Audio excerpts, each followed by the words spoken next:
welcome to The Reasons I'm Broke. I'm Daniel. And I'm Kelly. And to any new brokettes out there, this is a show in which Kelly and I talk about the reasons that we're broke, including movies, comics, TV, video games, and more. And I want to apologize to everybody. I am getting over a really nasty cold, but I Batmaned my way through it to be with you guys this week. But I still sound pretty stuffy and gross. We're going to barrel on through it, but this episode has been brought to you by MegaCon 2014. This is Central Florida's largest comic book, anime, TV show, movie convention that you can find. You can find your tickets at megaconvention.com. It's coming up soon, guys, too. We got, 3-4 weeks now? So excited. 3 weeks. Today's the 1st. Yes! 20 days and this bitch will be here. And we're going to spend way too much. So much money.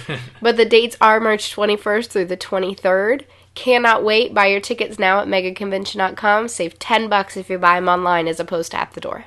You can also get in earlier, and they've also added another exclusive to their lineup at the MegaCon store. You can buy it on the website or at the convention, but we'll cover that a little bit later. The way the format works is first we cover some news ranging from comics, movies, TV, and more, and then we finally end with what was on our pull list for the week. Mainly DC books, although this week we have a lot of indie and a couple of Marvel. First up with our news, we have some Pokemon news.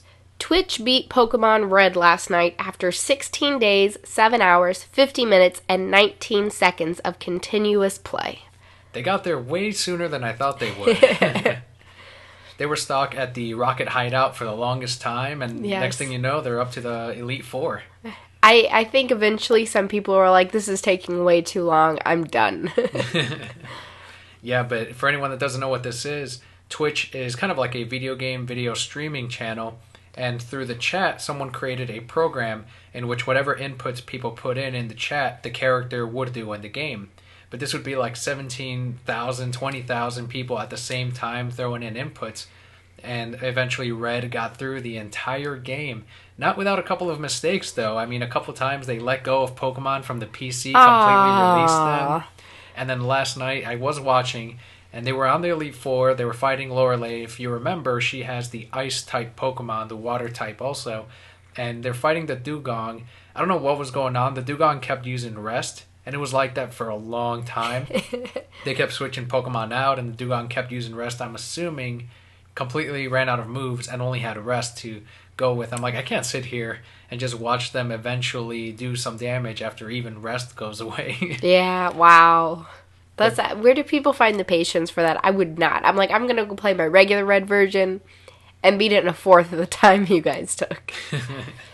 But yeah, people sat there, they watched it all, and yeah, I mean, I guess it's addicting to a lot of people. I couldn't stand... I mean, I'm very impatient with that. I'm like, no, guys, go use that attack. Most people are just going to sit there and go, okay, finally they use the attack.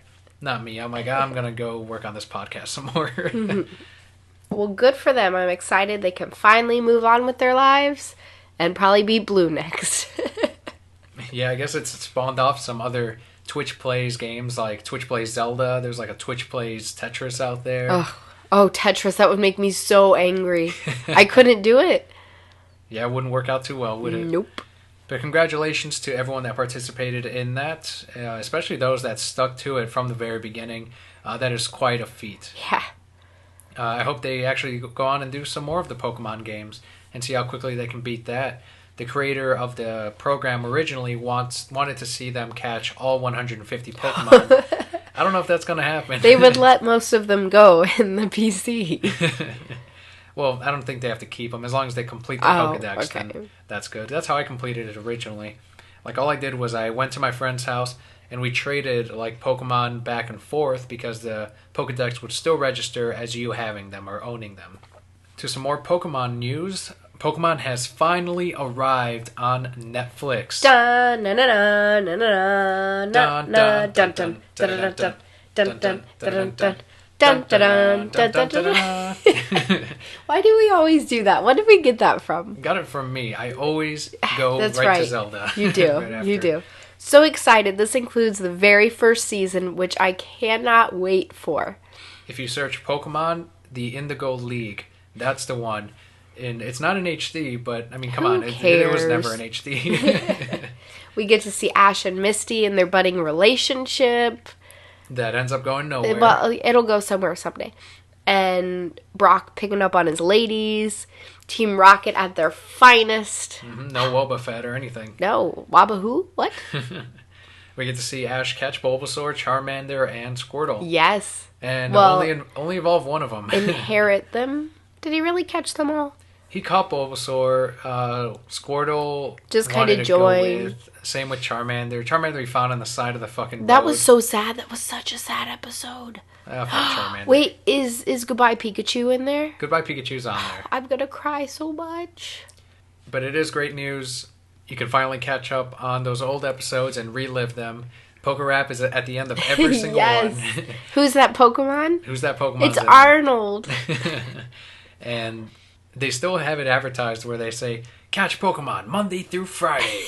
I'm like, so I can only watch Pokemon on Netflix on those days. Gotcha. I want them to remove it on Saturday and Sunday to just to be assholes. Fuck you guys. It's your weekend and you can't watch it. But speaking of watching things, we're going to move into our movie news now. Godzilla released a new trailer this week. I'm really excited. What do you think of it? I thought it was good. I felt like they showed just enough of the monster where any Godzilla diehard is going to be happy with it. Any Godzilla diehard is going to be hard. Basically. And the actual cry of the monster at the very end of it it's almost like the original cry. Yeah. But a little bit updated, like just enough to make it modern. So it sounds more realistic, what a giant monster would sound like with the long, drown out, and almost a little bit lizard-like cry instead of just like, I don't know what they used to make it originally. Sounded like two scraping something. But this sounds really good. And the monster, even though it's in CGI, which is actually the only way this would work, it looks great. It looks really cool. I have a lot of fond memories of Godzilla because my little brother, who was like 2 at the time, wanted to watch them all. He was not scared of this shit. He was like, yeah, Godzilla. And I just remember that old Asian guy dying in the bed. And they're like, what did you see? And he's like, Godzilla. Godzilla. I want to see that in the movie. That's all I want to see. They had some weird movies. Do you remember Mothra? I remember the Mothra one. And those 2 little tiny girls. I don't know why they were tiny, but they sang a lot. no they clue. They were weird. And then there was Monster Island with Godzuki. You got to catch up on your Godzilla, Dan. I remember Godzuki. I got all the VHS. Godzuki was a waste of time. But then he had that little boy. They teamed up together. Yeah, I remember Godzuki was there for the kids. Like, hey, kids, you can watch Godzilla and we can sell you toys. Did you ever watch the Cartoon Network show? A little bit of it. That was another one where I'm like, Godzuki's fucking worthless. You missed out, Dan. I saw some episodes. They weren't very good. It was amazing. No. I always used to laugh. I get so mad at my dad. Because, the opening is up from the depths, 30 stories high, breathing fire, he stands in the sky. Okay. Dad always sang it as big as the sky. And I was like, Dad, how is he 30 stories and as big as the sky? It's not the same thing. That's what Godzilla does. Yeah. That was a great show, though. Bryan Cranston is in this one, who's very popular right now, especially after Breaking Bad. Everyone became a Bryan Cranston fan. And also the Godzilla movie is a remake of the very first one. So this is the first one in which Godzilla is the enemy, the antagonist of the movie, going after humans, not fighting Mechagodzilla or Mothra or King Ghidorah. Monster Zero. At the very end, like if you watch the original, this could be possible spoilers because this is how the original ended. They drop a bomb on him and, eventually Godzilla dies. I think something similar is going to happen with this. Yeah. They did change the origin a little bit. In the first one, if I remember correctly, correct me if I'm wrong on Twitter, @ReasonsI'mBroke, but they actually created Godzilla from everything that happened in World War II. I think so. Radiation from the bombs and everything. But in this one, they've known Godzilla has lived underneath the ocean, resting or sleeping or whatever, and those nuclear bombs that they were supposedly testing were actually attempts at killing the monster. And they passed them off as like, these are just tests. No, they were trying to kill fucking Godzilla. And I guess eventually Godzilla wakes up and goes after, Japan. He's like, nah, bitches, I'm awake now. Y'all gonna die. And you see a very brief look at Godzilla's face, too. Yeah, he's freaky. I was like, oh no, because and they put the trailer together so well because you just hear this long cry and you're only seeing glimpses of him. And then at the end of that cry, you see his face, and you're like, ah! And then they close the door. And everything's okay. What would you say is your favorite Godzilla movie from the series?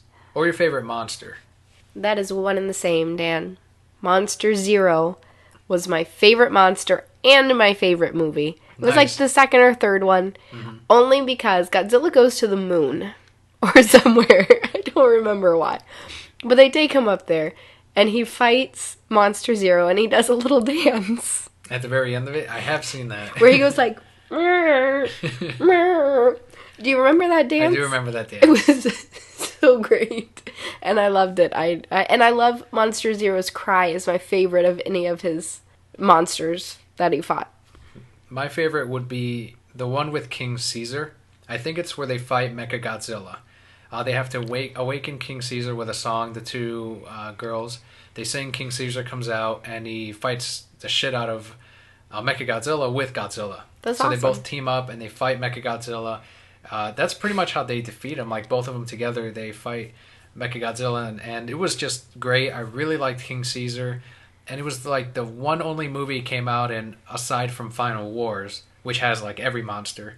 But as a kid, that was the only one I had. So I'm like, when's he going to come up again? And I'd go to the Blockbuster and try to rent the next Godzilla movie, and there'd be no King Caesar. Aww. Years later, they came out with a King Caesar, like, little toy. It was awesome. Like, over the Godzilla toys, I picked a little King Caesar one, and I loved it. Those are some great movies, though. If you guys have a special memory from one or a favorite monster, let us know on Twitter. Just #ReasonsI'mBroke. We also saw a couple of superhero movies we caught up on. We finally saw Iron Man 3. Finally. How long has that been out? It's been out, I think, almost a year now.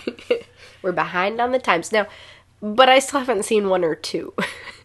You haven't missed anything. As people will easily jump on top of me for, I did not care for the first 2 Iron Man movies. This third one I was excited for because it's the same director as Kiss Kiss Bang Bang, which I really enjoyed. And you see a lot of that in this. It's based around Christmas. It's got a lot of the very same cuts and the same humor. I think I enjoyed it. I don't really know what to expect. I don't have any movies to compare it to. I did, and I think you said there was a lot of criticism for it. It's more of Tony by himself solving things rather than him relying on the Iron Man suit. For the most part. I did feel like they were trying to make him too much like Batman. Like, well, Tony's good without a suit too. But I did like that. This one does take place right after the Avengers, so they do make some references to New York and everything that happened in the Avengers movie. But this one, like you mentioned, there is less Iron Man and more Tony Stark. A lot of that probably has to do with Robert Downey Jr.'s contract and needing him to be having some FaceTime percentage of the role or whatever. So they're like, here's all your FaceTime for the next 4 movies?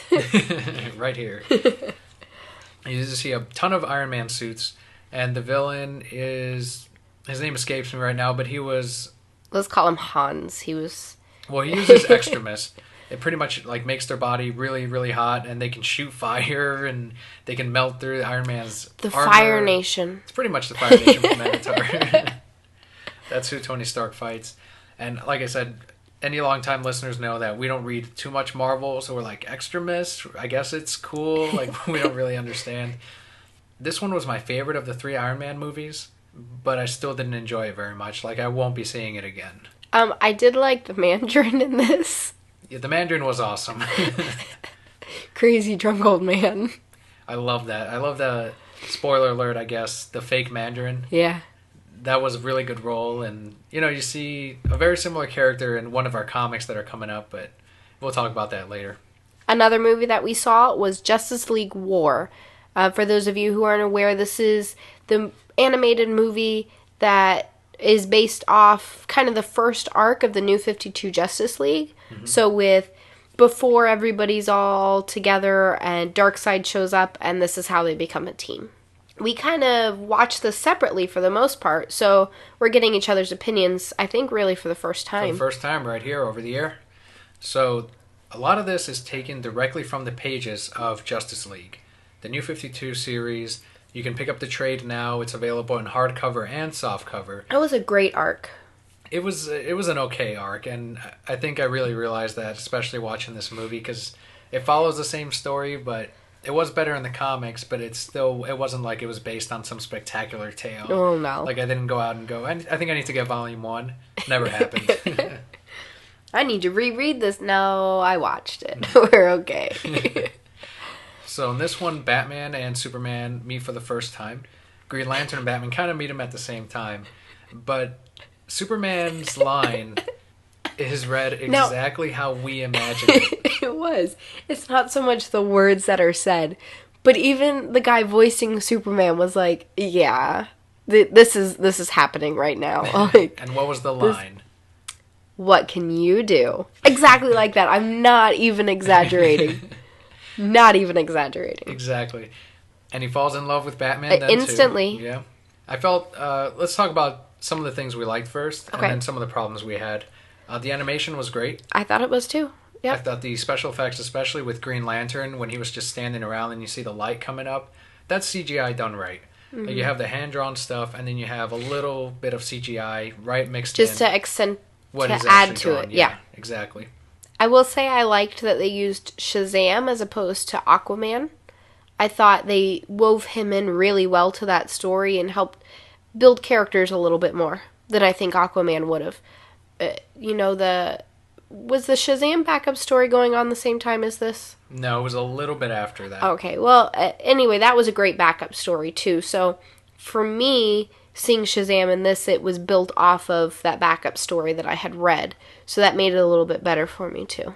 I also felt like the two characters that the viewers related to the most would be Cyborg and Shazam. So it only fits that they coupled them together as friends, as they're both kind of keeping secrets from the rest of the League and figuring things out as they go as well. They made Batman just as badass as I had always hoped. That's true. He was awesome. The first scene where he just takes his ring, he's like, what is this? Yeah, Green Lantern's ring, just straight out of the comics, because Green Lantern's going on and on how he calls him a vampire at first. Batman says, I'm not a vampire. And then he says, oh, so you're super strength? Batman says, no. Wait a minute. Don't tell me you're just a guy in a in a bat costume. And Batman just looks back and smiles at him. So Green Lantern's like a little like, this is just a regular person running around. And Batman demonstrates how fucking Batman he is and takes his ring, and Hal doesn't even notice. Yeah. Oh, man. So great. Hal's like, you won't be doing that again. Batman's like, if I want to, I will. Or something like that. Yeah. I'm like, good job, Batman. Batman knows who everybody is, too, which I think is great. It's awesome. Like, how'd you figure out he was Clark? You just know. And when he reveals himself as Bruce Wayne, and Hal's like, who the hell is Bruce Wayne? So some of the things we didn't like. Voice acting. Yeah. Kevin Conroy must have been sick again. He caught what I caught. Because that's the only explanation as to why you wouldn't get Kevin Conroy. He's not too expensive. You pay the man whatever he wants. Whatever. He's earned it. No amount of money is too much. You want $1 billion a word? Fine. He obviously won't turn it down. His recent interview with IGN, he kept going on and on about how he wants work and how he'll do Batman. So the only thing is he must have just been sick. Pneumonia. Or on vacation. That shit sucks, man. So we hope Kevin Conroy feels much better now. Yeah. Get well soon. Drink lots of fluids. Sounds like he got sick again during Damian Son of Batman that it's upcoming, because they have to use the B Squad from Justice League 4 for this upcoming movie. But, I mean, we're still buying it. Of course. He grew on me after, like, towards the end. Like, I just got used to it. Like, all right, this is what we're going with. But at the beginning, it was a little jarring. Especially Green Lantern. I don't think I really liked Wonder Woman's voice either. Mm-hmm. It was... Jumping back on Wonder Woman, I actually liked the direction they went with her. She's just this barbarian, and she's like, when she has the ice cream for the first time, congratulations on your accomplishment, just to the ice cream guy there. And she's always kind of ignorant about how things are actually working, but she just understands that she must fight. And I thought that was really fun. It made her like a really fun character, and I hope to do something similar to that with Justice League War. Added to her character, though, I did not like what they did with her in Superman. I'm like, you guys are pushing this way too hard. Mm-hmm. Like, it was out of the blue in the comics. It was even more out of the blue here. In the movie, yeah. They just see each other and they they're automatically like each other. You're strong. I like, why? I don't look at people and be like, oh, you're strong. I guess we're in love now. And it doesn't fit with Superman's character. Like, he's more interested in Batman, as we saw. Like, I'm like, okay, you guys got this right. He didn't near the end. He didn't look at Wonder Woman and go, what can you do? He's just like, oh, you're strong. Batman's stronger. Thank you. His new bestie, right? That's what he was talking about. BFFs. Overall, would you recommend the movie? It's hard to say. I would say give it a watch. I would say you should definitely see it, but don't buy it. I would not purchase it. The fight with Darkseid as well, it's kind of... I mean, he's out there just blowing random buildings up, and whatever Justice League is remaining, they're fighting him. I don't know. Now, I will say Batman was so badass, though, when he's like, Hal, you're in charge. I'm gonna go get Superman. Yeah, and he goes inside the portal. Yeah! Fucking goes inside there, beats up all these guys, gets Superman back, and then somehow Hal still does what Batman wanted him to do. As Batman later points out, like, oh, you carried out my orders? Oh, man, so cool. Did you stay a little bit through the credits? Yeah, at the very, in the middle of the credits, yeah. So that leads me to believe there may be a sequel? Yeah, it'll be like Aquaman's movie. Yeah. And then maybe they'll introduce him into the animated movies Justice League. The one thing that did throw me off is if you've seen Flashpoint Paradox, which is the movie that led up to Justice League War, when you see the New 52 outfit of the Flash, you do see those flash lines that in the comics they light up when he runs. So I expected to see New 52 Flash because the rest of the characters were their New 52 counterparts with a couple of changes. The Flashes didn't stay like very standard Flash outfit. It didn't have what you were left with at the very end of the Flashpoint Paradox. Maybe they spent all their money on lighting up Green Lantern's suit, because that thing bothered me. His shoulders glue the whole time. I like that. It was weird. I thought it was cool. I'm like, why are you glowing? I felt like it broke up his costume a little bit more. I guess. I thought Cyborg was super whiny. Weird. I'm like, is this the new Robin? He kept going on and on about his football game. The entire time, like, Dad, and I my was football like, game. I was like, you're a dumbass kid, because you're like, I'm just going to grab this random thing, don't know what it is. Dad won't pay attention to me. It's like, okay, I was on his dad's side when he's like, son, there are aliens and superhumans. Your football game is nothing right now because this is changing the world. He shouldn't have said it that way, though. That's the truth. But he shouldn't have said it that way. You don't say that to your child. You don't say that to your child. Football game was this big in the you know what? scheme of Okay, things. On Twitter, should you tell your child your football game is shit? He did not say it was shit. He pretty much said it was shit.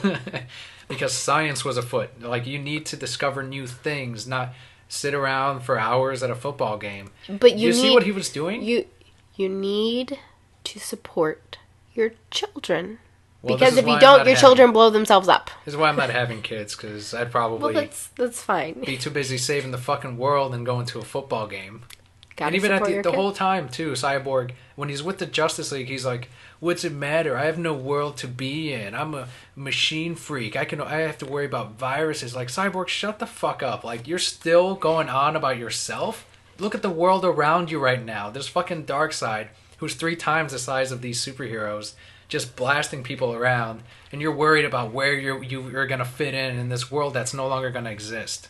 You can never have children. I don't know. I felt like Cyborg could have been built or written a little bit better. Well, yeah, he could have.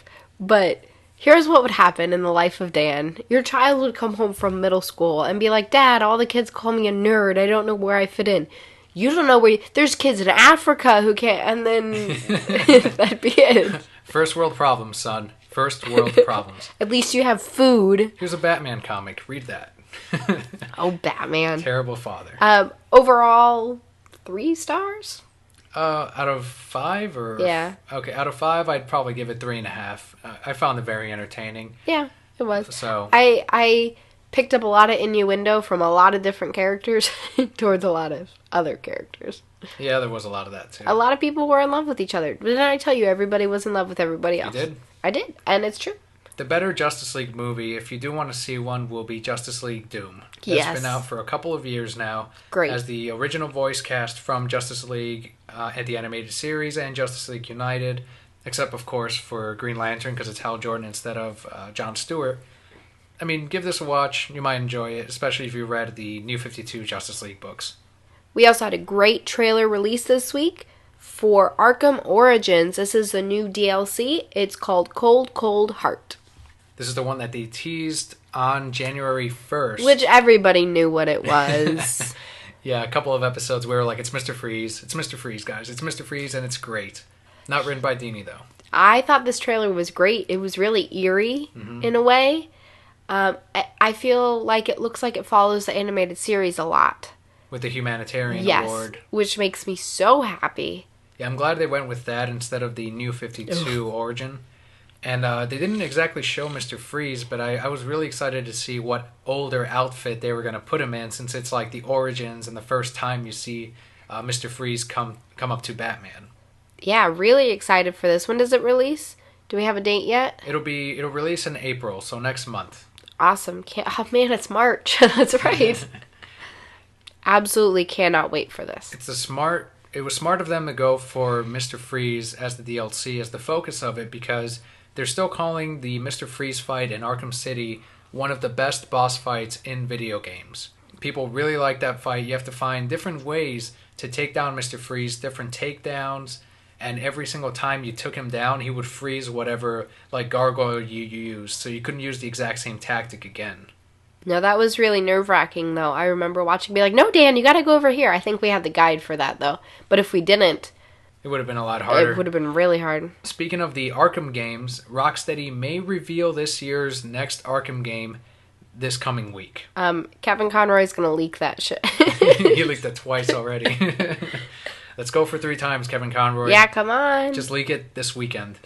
GameStop's received banners with the Arkham Batman logo on them, with instructions to not put them up until Monday, March 3rd. Ooh. Further news is on the reservation screen, they have an available SKU for October 8th. And that is actually when the last couple of Arkham games released in October. So they're saying that's going to come out this year, most likely on next-gen machines, with Rocksteady behind the wheel again. So then we're going to have to buy a colorware PS4. PS4, I'll get one this year. If I have to get a PS4 to play Arkham, I will do it. It's Batman. Or Kingdom Hearts 3. Or Kingdom of Hearts 3. Kingdom of Hearts. No, Kingdom Hearts. They get so riled up when I say it like that. Kingdom of Hearts. Because that's not what it's called. It's not a Kingdom of Hearts. It's Kingdom Hearts. You're like, anyway. Weirdos. I saw one comment that said, I wish Rocksteady had been working on something different instead of another Batman game. Who is it? Kill him. I'm like, are you serious? Like, they fucking destroyed the Arkham City and the Arkham Asylum games. Like, they were amazing. They were some of the best video games you'll play. Definitely the best superhero games. So to say that you want them to work on something that isn't Batman, that doesn't make sense to me. Well, and I don't know how they do it, but they make you feel like you're Batman, which is great. Because that's got to be so hard to figure out the formula to where you feel like you're Batman. And I did through both games. So I can't wait. We'll be getting this third Arkham game. Yep.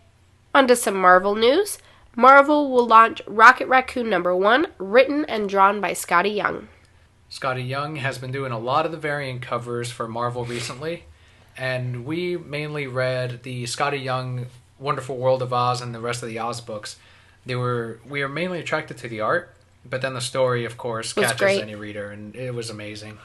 And now he's gotten even bigger. He's got his own series with Rocket Raccoon, who is going to be a fan favorite after that Guardians movie comes out. Oh, absolutely. But his art is great. If you guys haven't checked it out, he's actually on DeviantArt and posts up a whole lot of stuff. I follow him on there, and I love looking at his work because it's so cute but very detailed, I guess is a good way to describe it.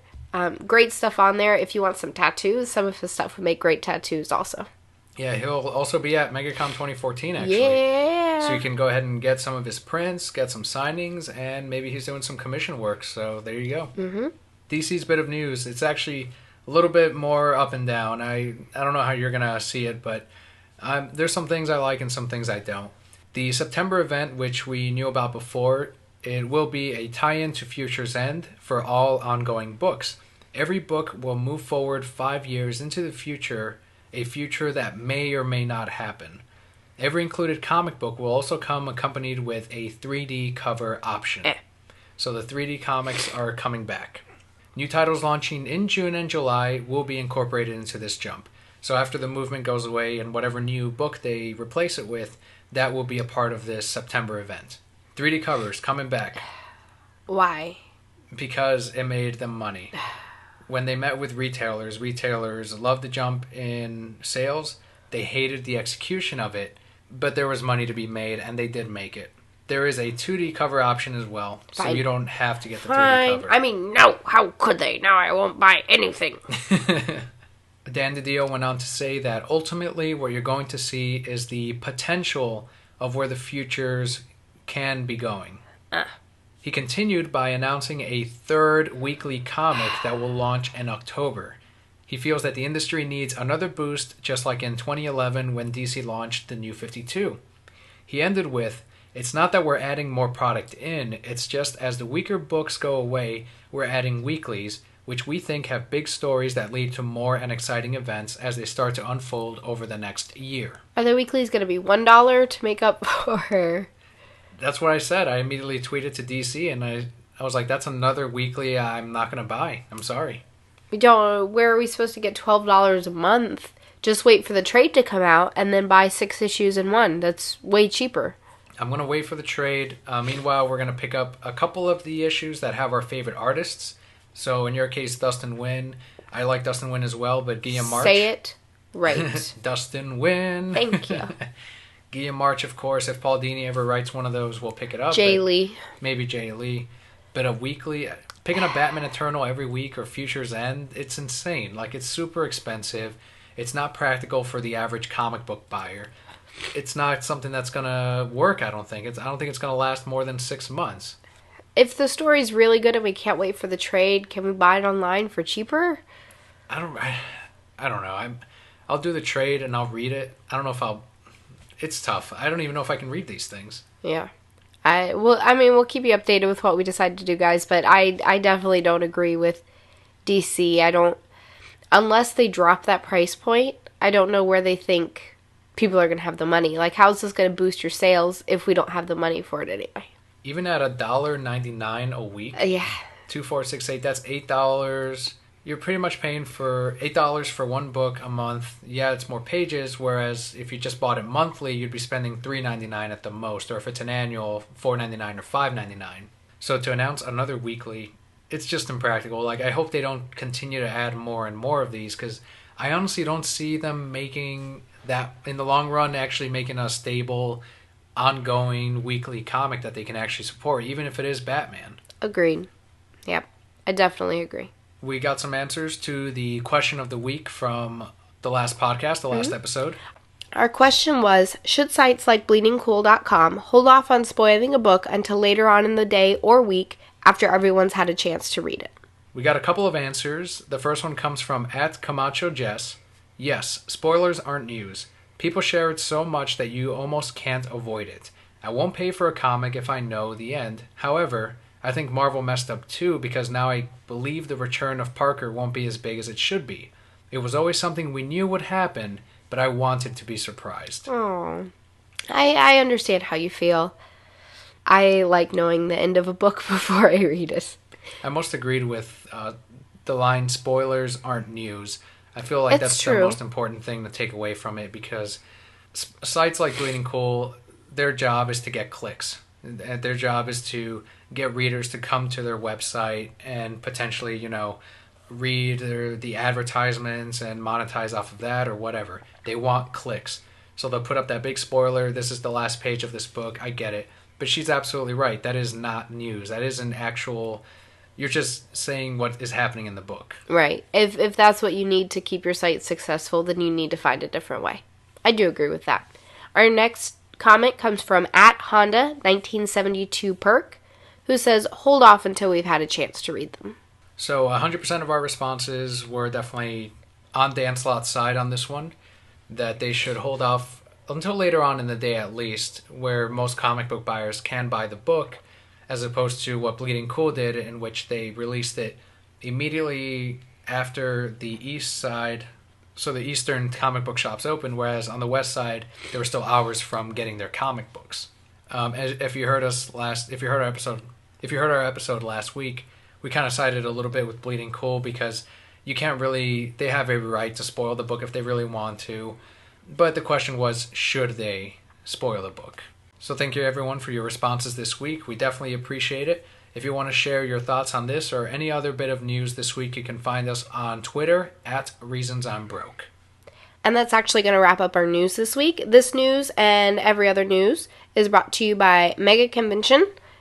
Once again, Orlando's biggest sci-fi, anime, comic book convention. You can get your tickets at megaconvention.com. The dates for the convention are March 21st through the 23rd. A couple of weeks away. And I did mention earlier that they do have a brand new exclusive available this year. The MegaCon shot glasses will be $8 a piece and available in the MegaCon store at the convention. The shot glasses feature artwork from Darwin Cook, Frank Cho, Brandon Peterson, and Jimmy Chung. Done.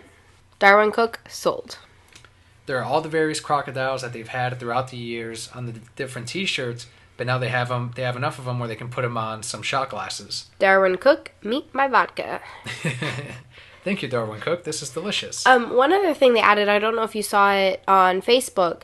We talked a couple weeks ago about that exclusive crocodile t-shirt where he's wearing Batman's cape and cowl. Right. They actually have a female cut shirt now. Nice. It was originally just for men, but ladies, now we got one too, so let's go support. Well, wait until I buy mine, and then you can go buy yours. That way you ensure you have your size, yes. Yeah. Also, in celebration of Lady Death's 20th anniversary, Dan Polito will be offering 6 exclusive prints in booth number 533. Go to megaconvention.com to see your choice of prints. Yeah, Lady Death is on the cover of the pamphlet that will tell you what artists are going to be at MegaCon. That's kind of the sort of one of the bigger events that's happening. Lady Death over the years has become definitely an iconic costume. You see a lot of art prints. When you go there, you're going to see a ton of Lady Death art prints every year without fail. Most of the artists have some rendition of Lady Death in their booth. So any Lady Death fans, this is definitely the place to be here at MegaCon. One last thing I want to mention about MegaCon. We have kind of a sort of sponsor, but great booth. It's called Classy Glow. I don't know, any of you who went there last year, I'm sure you saw all the people with the glow earrings and the glow glasses, and they have tons of stuff, but it's super cool, it's pretty cheap, and it definitely stands out, especially for the rave that they're going to have that night. I don't have your booth number yet, but give me till next week. You guys should definitely stop by and see all the cool stuff they have. There's always something new every year. And with that, we can jump into some comic book news. My favorite part of the day. Like we mentioned earlier, mainly indie, some Marvel, and a couple of DC books. We're going to kick it off with Adventure Time number 25, written by Ryan North, with art by Shelley Pereline, Matt Cummings, and Luke Pearson. This is starting a new arc. I guess it's kind of a one-shot. Sort of. This is definitely a jumping on point. Yep. I thought it was really cool. It's, as you mentioned, we have 3 different artists. This is a story told in really 4 different time periods. And it follows the same character through most of it. And we get to see all of our favorites, but we get to see somebody that I kind of grew to like a lot, too. The relationship between Princess Bubblegum and Marceline is definitely explored here. They're totes in love. And it is the focal point of the issue. Mm-hmm. We get to see a recurrence of Ricardo, too. Yeah, Ricardo is pretty big in this issue. Love Ricardo. But like you said, this is definitely a Marceline Bubblegum story.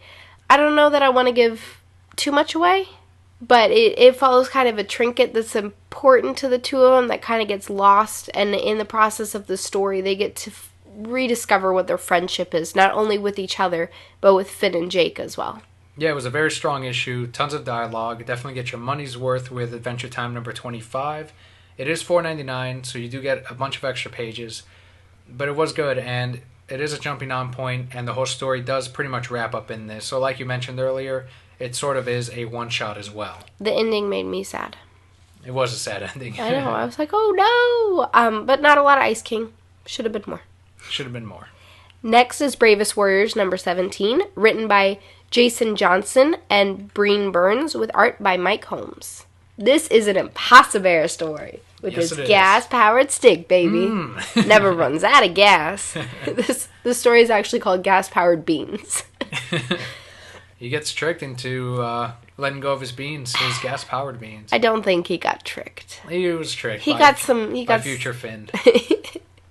By the emotion lord. Mm-hmm. The thing I really liked about this, I feel like in the comics they kind of ignore the web series. You can't ignore the web series in this issue. Right. You have to go and actually look up Bravest Warriors. Go on YouTube if you haven't seen them, because all the episodes are up. They're on season 2 now, and it's a great cartoon. My favorite episodes, Gas Powered Stick, and the Butter Lettuce Party. I like the one with Catbug. That was great. Rebecca. It's called Drama Bug. Oh, that one was great. But no, this was a really great issue. Impossibear's hilarious. Yeah, I think you have to watch the Impossibear episode to really appreciate this. It definitely probably wouldn't be as good as if you didn't know the characters. So go on YouTube real quick, check out the episodes, and then if you want to pick up the Bravest Warriors book, it's another sort of one-shot story. It doesn't continue in the next book, and you'll enjoy it. It's Bravest Warriors number 17. The next one is Powerpuff Girls number 6, written and drawn by Troy Little. This one is finishing up this arc. Really 2 arcs ago. Really. If you remember, what was it, the very first issue of Powerpuff Girls? Mojo Jojo's like, I don't want to be Mojo Jojo anymore. I just want to be JoJo. Yeah, that was great. That was awesome. And then we got sidetracked with the whole villains turning good. Mm-hmm. Now we're back to the Mojo Jojo bit again. Right, it does finish that up. I think Jumping On Point will be next month. It does do a good job of kind of summarizing everything that happened with the first arc, but, I mean, you kind of just see the Powerpuff Girls having a standard fight with Mojo Jojo again, and that's pretty much the comic. I wouldn't say, like, run out and pick it up or anything. Yeah, for this, though, I mean, if you're really a big fan of the Powerpuff Girls and you love the show, it still feels like an episode. Yeah. Which is great. I love, they did that with this comic. They do it with the next comic, too, which is Samurai Jack number 5. Mm-hmm. And with both of these, the writers do a fantastic job of making you feel like you're actually watching an episode. And so you're kind of reliving your childhood in these, small amount of pages. The art looks the same. It's great. Mm-hmm. But like I said, Samurai Jack number 5, written by Jim Zub with art by Andy Soriano. This one disappointed me a little bit. It's my pass of the my pass of the week. Your pass of the week. Mm-hmm. I haven't gotten to my pass of the week yet. Haven't gotten there. But I can see why, if you guys remember, we're following the strands of time, rope of fate, whatever, to fight Aku, Mako. See, I wanted to see what I really liked about this comic is it's Samurai Jack going through all these different adventures to get the different strands of time so that he can go back in time and stop General Iroh. But to put an end to all of that, to his journey, and be like, okay, so we're going to summarize the journey in like a splash page, and now he's back with Aku, and he dies, but then he comes back to life, and now he's going to go on adventures again. And it was like, did you guys, it almost felt like an ending to the whole series. Like they got canceled, really? And they're like, oh shit. Like, come on, guys. Like, it could have been, I would have continued that journey with the strands of time. Do it for like a fucking year or whatever. Like, every single book was its own story, so keep it going. I would have pulled it out to about 10 months. Maybe had 2 months of one where he goes back in time, and then, 2 of fighting Aku, and then just be done with it at that point. But I guess they just decided to kind of end the arc and see what happens after that. I don't know. It was... Oh, well. You look so defeated while you're talking about I was this. as defeated as Jack was at one point in this book. But I wasn't revived. We'll see. Are we going to pick up the next one? We'll see how the next arc starts. Yeah, we'll continue to pick them up. Because, the other 4 issues were awesome. It's just this 5th one, like, damn it. They dropped the ball. Our next comic is Teenage Mutant Ninja Turtles, written by Tom Waltz and Kevin Eastman, with art by Ross Campbell. This one is number 31 in the series. And it is still dealing with Leonardo kind of coming to terms with the brainwashing that he received at the hands of the Shredder. Yeah, still very heartfelt. I don't feel it was as heartfelt as the last one. Yeah, I agree. Like, it just kind of took the time to build more characters and the relationship. But I still really enjoyed it. It was almost my pick of the week. It was my second choice. I'm going to go with this one as my pick of the week. I think we got a lot of character development. A lot of things started to change. The ending was great. I went, dun, na na na na na na. I really like this Tiki Man. This hawk guy. That guy looked awesome. I really like it. But I was kind of confused because he had a beak and teeth.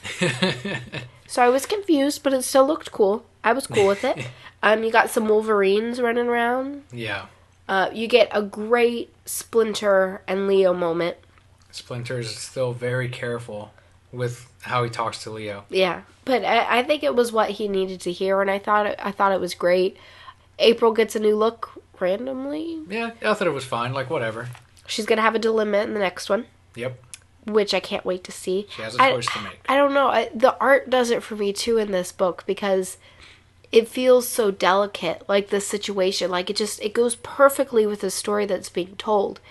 And I felt in the last one, and the beginning of this one, that we're mending what was broken, and then we get to the end of this one, and it just like everything goes to shit again. Yeah.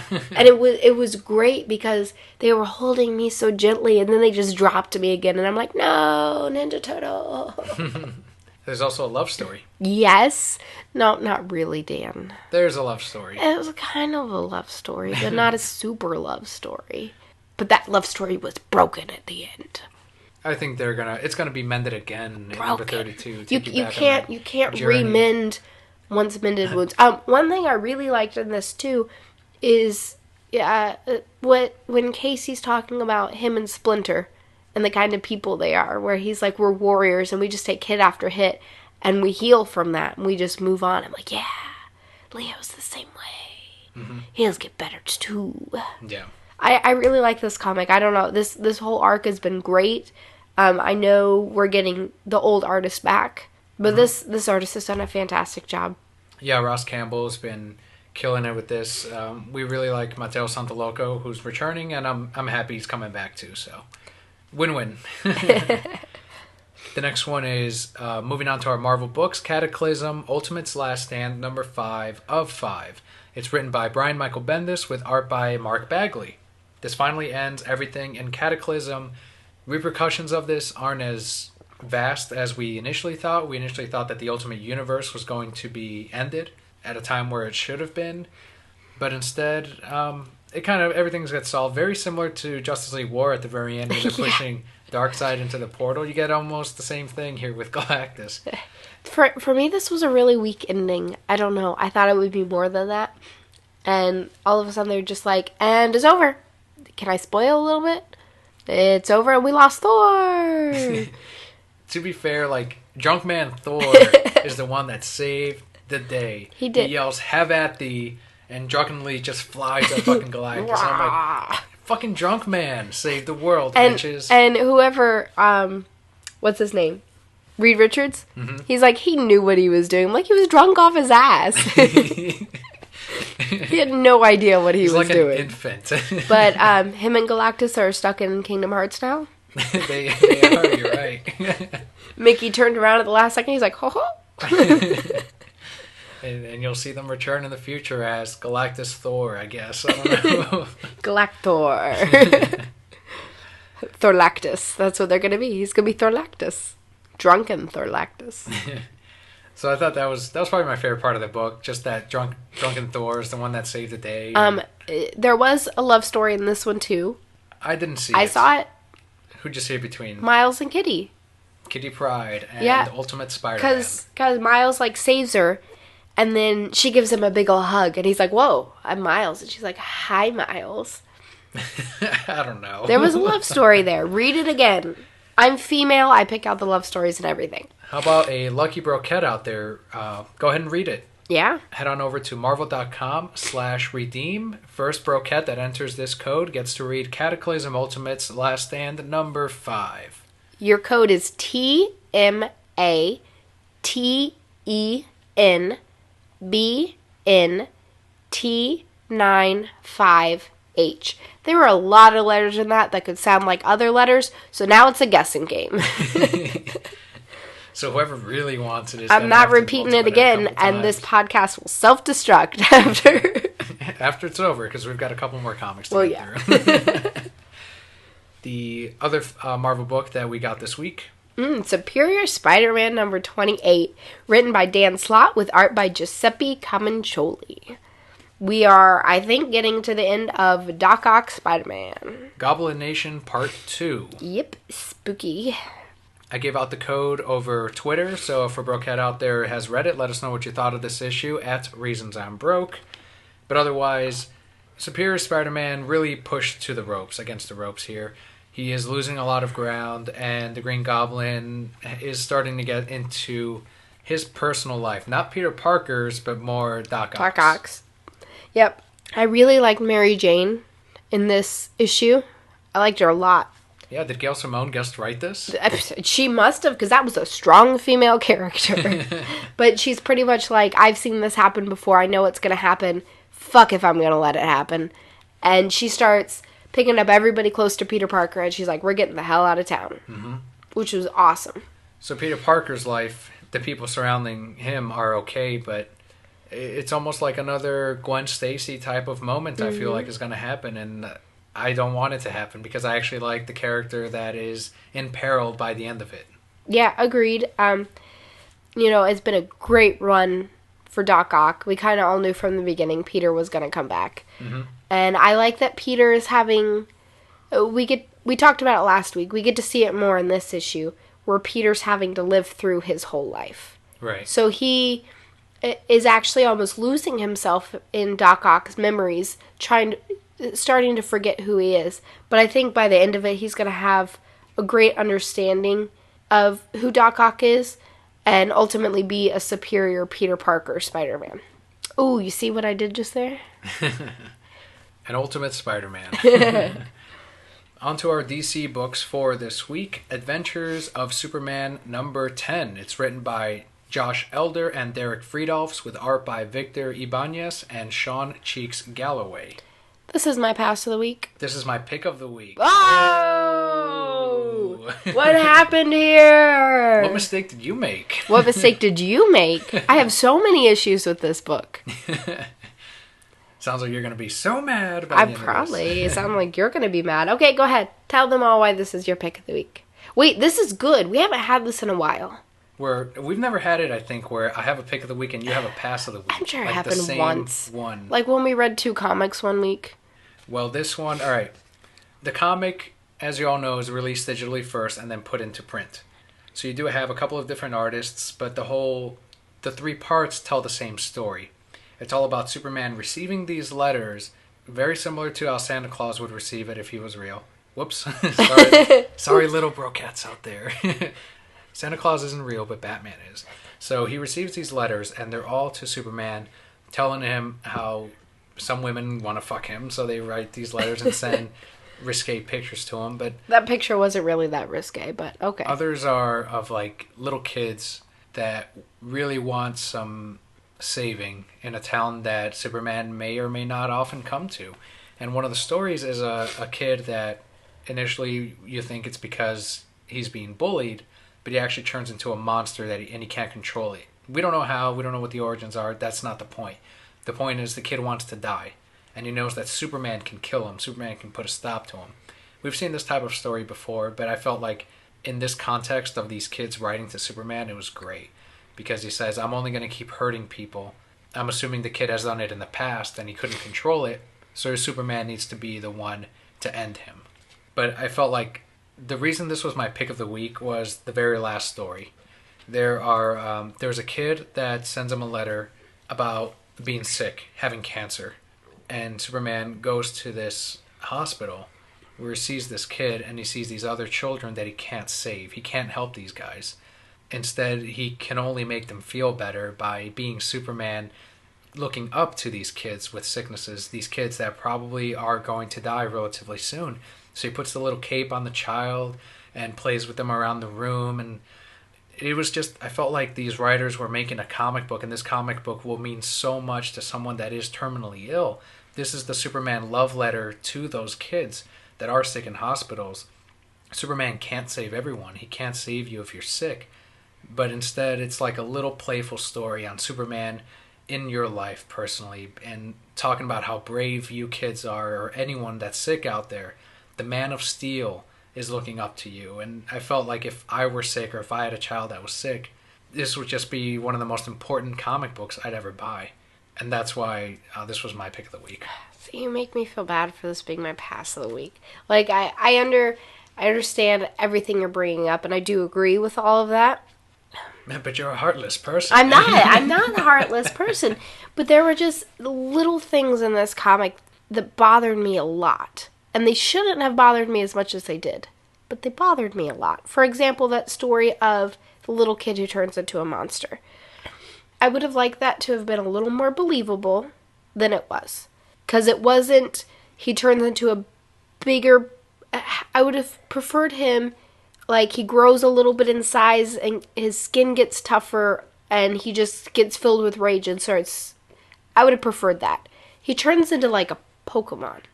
He kind of looked like a Pokemon. I mean, that's what I saw. I saw Pokemon. That bothered me. When they're talking about why he turns into this monster, their explanation is the insulin he has to take for his diabetes is killing him. And whether... They kind of get preachy at that point. Did you catch on to that? A little bit. They did, because they were like, whether it's the pesticides or the stuff we put in our food or this, it felt really preachy to me. That was actually on Userama's list for top 10 ways to piss off comic book readers. And, like, the number 3 or 4 was getting preachy with comics. I mean, can I see the book for a second? And I like what Superman did for the kid. That was really sweet, but... I mean, his exact words are pesticides, chemical food additives, contact to hazardous waste disposal. You're telling us we shouldn't do all those things. That's exactly what I pulled out of this. It's tough to, I don't know, that didn't bother me. It was just another part of the story. Like, I guess if you view it as being preachy, that's... I don't know. And the second story, I loved the ending of it. Absolutely loved the ending where he goes to see the little girl.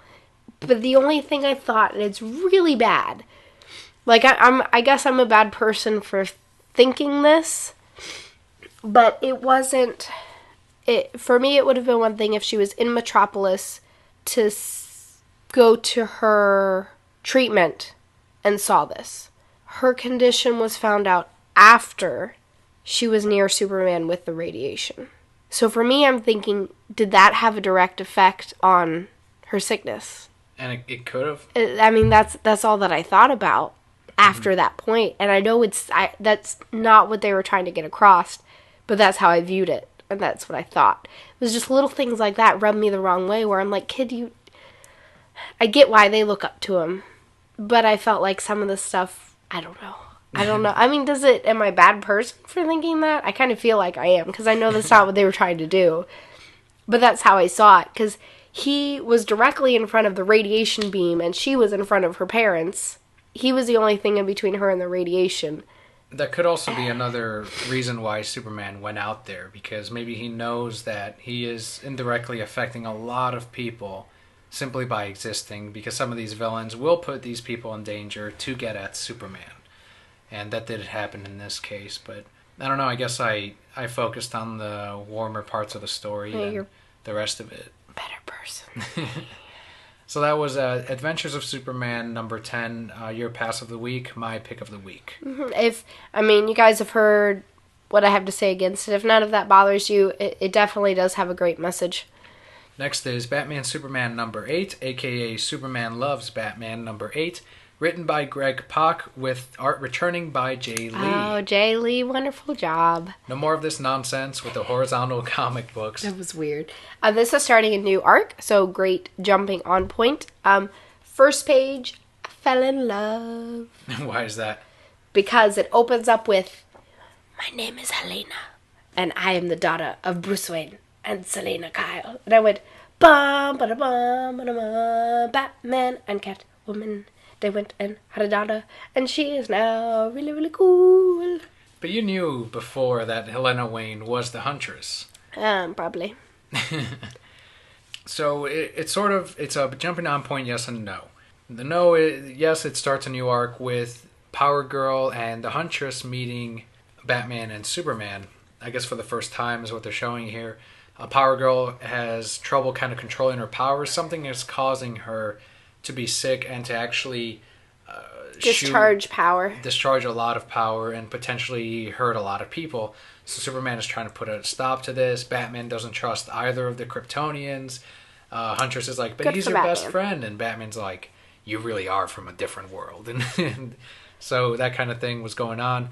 But part 2 is actually continued in World's Finest, Huntress and Power Girl. Oh. So you can't, next month won't have the continuation of this arc. You actually have to find the other book, which also came out this week, but we did not pick up because it wasn't on our sub, because we didn't know that part 2 would actually conclude in a different comic. What are you doing to me, DC? Yeah, this is kind of shitty. I'm fed up with this world. It's similar to the Arms of Doc Ock that Marvel did a couple of months ago. We have to pick up 3 different books to finish off the story. Why are you guys? You're being stingy now. Quit trying to boost numbers for other books, guys. But I mean, I enjoyed it. Yeah. We're not going to see the conclusion of it because we're not going to. I mean, at this point, it's like, well, fuck it, whatever. So we'll wait for next month and see where the story I leads was us. just happy to see Bruce and Selena with a beautiful child. The first time you see Superman in this, very sassy. Yes. He saves a little puppy dog and he says, "That's enough of that." You know what we missed this week, Dan? What did we miss? The Superman Loves Batman theme song. All right, so what was the Superman Loves Batman moment of this week? When we watched that Justice League War movie, and he went, "What can you do?" Well, we did talk about that, but in Batman Superman number 8. Oh, okay, here. I figured it out. They're arguing about something like an old married couple. And Batman tisks. And Superman's like, "I hear it." And he knows that I hear it. That was pretty sassy. He was such a little woman about it, too. And he was listening directly to Batman. Not the screams going on around the world, but to Batman's tisk. In Superman's twisted world, is Superman and Batman, are they raising Power Girl and Huntress together, like in his mind? That's why nothing can happen to Power Girl, because it's our child. Very similar to what happened with Batman Superman Apocalypse. Yes. If you watch that movie, that's their surrogate child. I mean, come on. But yeah, that was funny. He was so sassy about it. Like, he knows I heard him. And I'm like, Superman, you love Batman so much. So we'll play your theme song. I can lift you up. I can show you what you want to see and take you where you want to be. You could be my luck. Even if the sky is falling down, I know that we'll be safe and sound. We're safe and sound. So it was a good book overall, but with that, we're going to end with the final book this week, Batman the Dark Knight number 28.